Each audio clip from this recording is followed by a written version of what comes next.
আজকে আমরা আলোচনা করব আইডেন্টিফিকেশন অফ নাউন। নাউন নিয়ে এর আগেও আমরা একবার আলোচনা করেছি, নাউনের সংজ্ঞা এবং তার প্রকারভেদ নিয়ে। আজকে আমরা আলোচনা করব কিভাবে নাউন চেনা যায়, একটি বাক্যে কিভাবে আমরা নাউনকে চিনতে পারবো। তো নাউনের সংজ্ঞা তো আমাদের আগেই জানা হয়েছে, এখন আমরা চেনার উপায়টা জেনে নেব একটু করে। যেমন অ্যাট ফার্স্ট নাউন আমরা চিনব অর্থের মাধ্যমে। যেমন এখানে 4টি অপশান আছে: সিং, সং, ফিড, টেল। সিং অর্থ গান করা, সং অর্থ গান, ফিড অর্থ খাওয়া, টেল অর্থ বলা।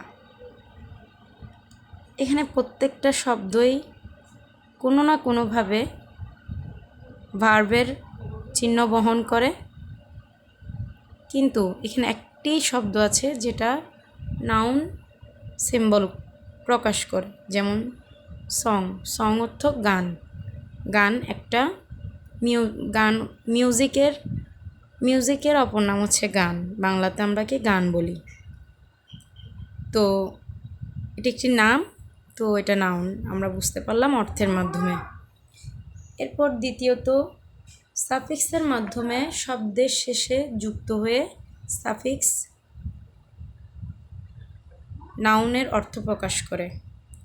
দ্যাট মিন্স আমরা সাফিক্সের মাধ্যমে নাউনের অর্থ বুঝতে পারি, বা এটি যে নাউন সেটা আমরা চিহ্নিত করতে পারি। যেমন শব্দের শেষে যুক্ত সাফিক্স তথা বিভক্তি বা প্রত্যয়ের মাধ্যমে নাউন চেনা যায়। অর্থাৎ শব্দের শেষে এমন কিছু সিম্বল থাকবে যেগুলোকে সাফিক্স বলে, ওগুলো দিয়ে আমরা চিনতে পারবো নাউন। সেগুলোও শব্দের শেষে থাকবে, মনে রাখতে হবে সেগুলো শব্দের শেষে থাকবে। তো এরকম কয়েকটি ওয়ার্ড আমরা দেখি। যেমন অ্যাকশন, এখানে যে শনটা লাগানো হয়েছে পেছনে, এটি দ্বারা আমরা বুঝবো এটি নাউন। এভাবে confusion, customer, actor, freedom, childhood, kindness, growth, এই শব্দসমূহের শেষে দেখুন শন লাগানো হয়েছে। এরপর লাগানো হচ্ছে TION শন, এরপর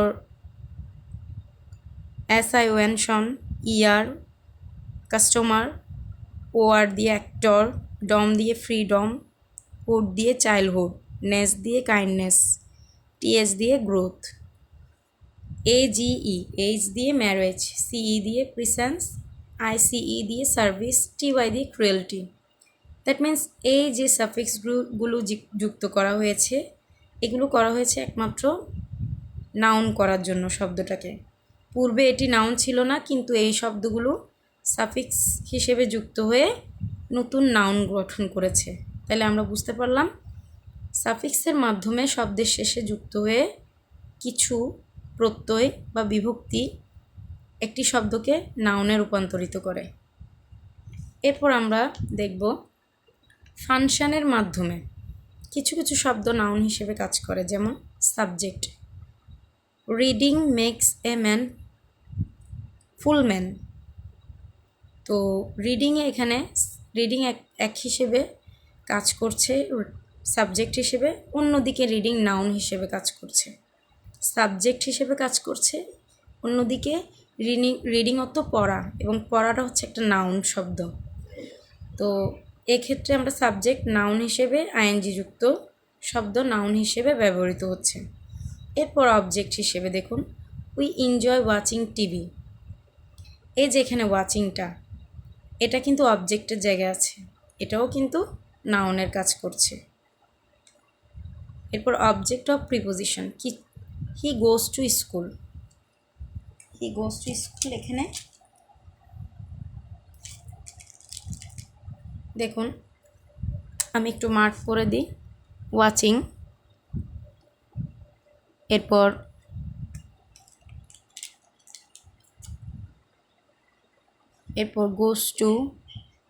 গোস বা টু স্কুল, এটি নাউন অবজেক্টে প্রিপোজিশন হিসেবে বসেছে। এরপর দেখুন subject complement, he is a student, এখানে স্টুডেন্ট হচ্ছে নাউন। অবজেক্ট কমপ্লিমেন্ট, অবজেক্টে গিয়ে উই মেড হিম ক্যাপ্টেন, এটি কিন্তু নাউন। তাহলে আমরা বুঝতে পারলাম যে নাউন অবজেক্ট হিসেবে বসে, সাবজেক্ট হিসেবে বসে, বিভিন্ন রূপে বসে, আইএনজি ফর্ম হয়েও বসে। নাউন বিভিন্নভাবে বসে একটি বাক্যে। এরপর আমরা জানব জিরান। জিরান যেহেতু একই সাথে নাউন ও ভার্বের কাজ করে, একটা উদাহরণ দেওয়া যায়, যেমন প্লিজ স্টপ রাইটিং। এখানে এই যে রাইটিং, এটি হচ্ছে জিরান। এখানে রাইটিং হচ্ছে একটি জিরান। জিরান অনেক সময় ভার্বের কাজ করে ভার্বের জায়গায় থাকলে, এবং যদি অন্য জায়গায় থাকে সাবজেক্ট অবজেক্টে, তাও কি নাউনের কাজ করে। তো এখানে সে নাউন, অবজেক্টিভ রূপে আছে but noun. Adjective as noun, অ্যাডজেক্টিভের আগে যখন দা বসে তখন তা নাউন হিসেবে গণ্য হয়। যেমন রিচ,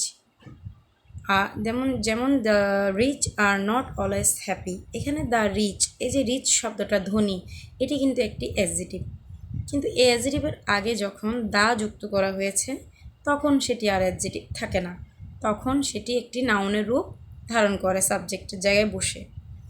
দা বসানোর কারণে এটি একটি নাউনের কাজ করে সাবজেক্টে বসে। তো সুতরাং দ্য রিচ নাউন হিসেবে গণ্য। তো বন্ধুরা, আজকের ক্লাসে আমরা জানলাম আইডেন্টিফিকেশন অফ নাউন। আমরা নাউন কিভাবে চিনব একটি বাক্যে, ওটি শিখলাম। এর আগে আমরা শিখেছি নাউন কত প্রকার, কাকে বলে। তো বন্ধুরা, আমাদের শুধু নাউন কাকে বলে শিখলেই হবে না, আমাদের নাউন চিনতে হবে। নাউন বিভিন্নভাবে, বিভিন্ন সাফিক্স বিভিন্নভাবে বিভিন্ন রূপে বসে, জিরান রূপে সাফিক্স যুক্ত হয়ে বিভিন্নভাবে বসে শব্দে, বাক্যে। তো আমাদের নাউন চিনতে হবে, নয়তো আমাদের বাক্যের গঠন ভুল হবে। সো আমরা এখান থেকে শিখব এবং জানব। Okay, thanks for watching this video. See you again in the next video.